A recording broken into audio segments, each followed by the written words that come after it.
Well, another casualty of the COVID crisis, services for at-risk youth. Today, the Idaho Youth Ranch announced its closing of its Hayes House. Now, just the house, not the whole facility. And it's a temporary home, the Hayes House is, for runaways, homeless kids, victims of abuse, or those who just need a safe place. And they're the only such facility in the Treasure Valley. They have capacity to help more than a dozen kids aged 9 to 17, and they have 18 beds for use at the Hayes House.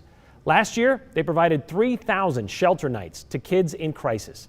But right now, they're not able to keep any at a place or give any of them a place to stay. 24-hour home is usually open, but it actually closed down a couple of weeks ago on September 14th after the last resident transitioned out. They stopped housing kids in crisis at the end of August. And the reason, like a lot of other services these days, staffing shortages. As you can imagine, a home like this with the specialized care that is needed, you couldn't just push through some staffing gaps, but that didn't make that decision to pause any easier. It's really hard. It's hard for our entire staff across the whole state to know that there are kids that need the residential care that we don't have right now.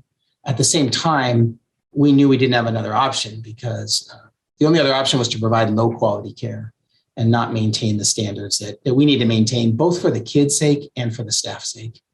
It's a challenging workplace, and people need time to rejuvenate, right, and keep their own wellness. And so as the pandemic has lingered, we've had real trouble filling staff positions from what would be normal attrition.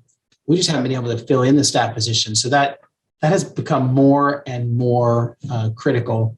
And we just reached a point by the end of August where we could not fully staff the facility 24 hours a day and provide the level of care to the kids.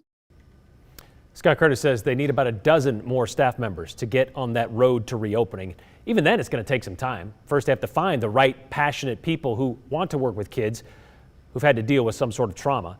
Then they have to train them to do that. Plus, there's an extensive background check that goes along with that. They're still providing help, though, through their 24-hour crisis line.